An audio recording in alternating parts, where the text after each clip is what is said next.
Hi, good morning. My name is Amelia Ivy, and I will be discussing foster care reform to better manage adversities that foster children endure and prepare children for adulthood. According to the National Foster Institute, over 400,000 children currently reside in the foster care system, with the number still rising. An average of 23,000 of those children will age out of the foster care system each year upon turning 18. This graph is from Amy Dworsky and Mark Courtney, researchers from University of Chicago.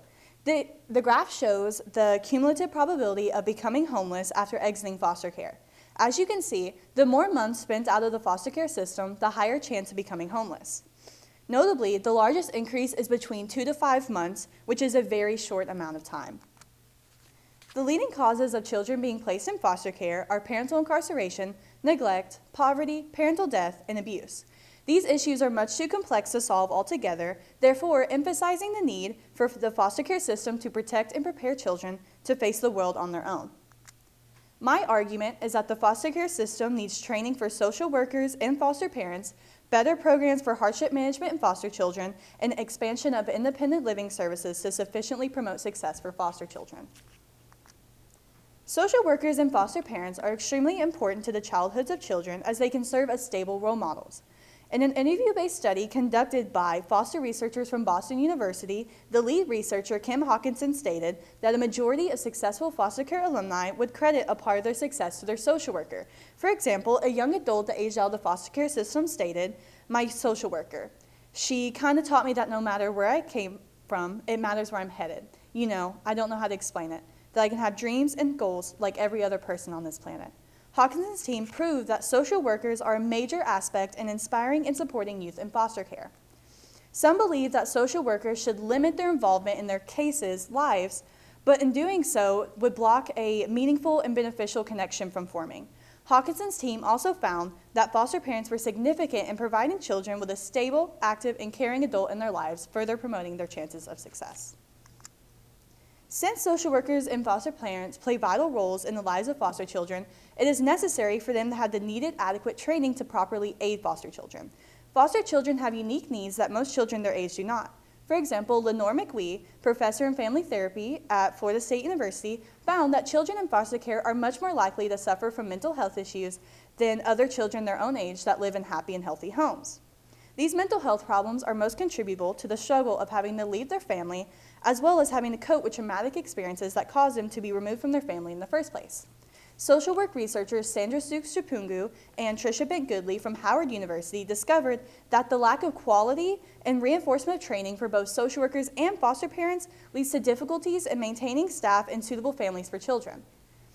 Chipungu and Bent-Goodley found that longer in-depth training greatly increased the probability of retaining staff and influencing foster families to renew their foster license after their first year. As a result of spending time in foster care, Susan Cools, a child and adolescent psychiatrist, found that foster care children prematurely develop their view of themselves based on others' preconceived notions, usually concerning their foster care status. Due to not feeling accepted or valued by their peers, foster children usually resort to becoming substantially independent and wary of others. As a result, foster care children have negative self-concepts and low motivation that they will or even are worthy of succeeding. Cools found that foster children usually choose smaller goals. As an adolescent in her study stated, "I know I want to become a nurse. That's what I want to do. But I think it's going to be too hard for me. I'm probably not smart enough to pass the course, so I thought of becoming a nursing assistant." This idea relates to those expressed by Thomas Komoro Premusic and Derek Lusk in The Dark Side of Resilience, in which they stated, "It is usually more effective to adjust one's goals to more achievable levels, which means giving up on others." Consequently, foster care children become too resilient to the adversities and negative stereotypes that they lower their ambitions for themselves, or do not believe that they could achieve them in general. Another issue children face is depersonalization in programs. For example, a second adolescent from the study conducted by Susan Cools stated, "Now they use me as a guinea pig. They try out all these different programs and try and make me fit into it. It's like they go buy a book on how to analyze a 17-year-old foster kid, the stereotype. And that's how they treat you, not like yourself." Adolescents in foster care describe feeling as though they are forced to fit stereotypes rather than having their own individual traits considered.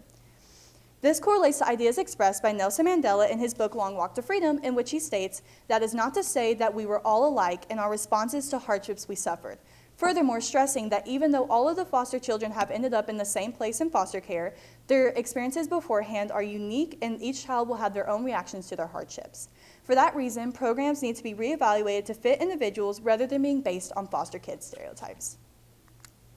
Independent living services are resources that, in the foster care context, provide assets relating to education, housing, life skills, employment, finances, and social skills that otherwise would be difficult to obtain. Chun Liu, professor at the University of Texas at Austin, found that independent living services greatly encourage foster care alumni to obtain a secondary education, maintain long-term employment, and live in suitable housing. Taking this into account, it is necessary to extend independent living services to more foster care children departing the system so that more youth can have positive outcomes.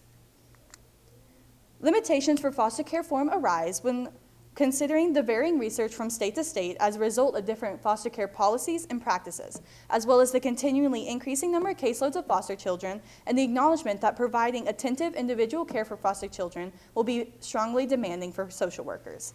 On the other hand, implications of foster care reform would be a higher success rate for foster care alumni and a more positive view of the foster care system as a whole. In conclusion, adolescents exiting the foster care system would greatly benefit from a reformation of processes that take place currently in the system, such as training, programs, and help that extends outside the foster care system, such as independent living services. And here are my sources.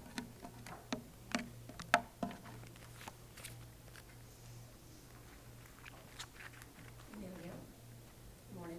How did some preliminary information you gathered inform your research? So I discovered, I've had previous knowledge on the foster care system, and I knew that aging out of the foster care system was a problem, and that there wasn't always happy endings for foster care children, and they don't always end up being reunified with their families or adopted, and some just age out and they're left on their own.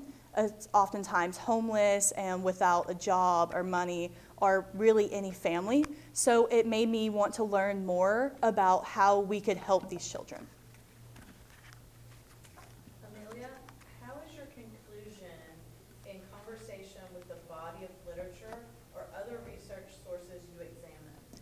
My conclusion is in conversation with other resources because we all kind of found that there was a problem, there was an issue that needed to be solved, and that foster care children deserve a chance as much as other children that didn't get to choose their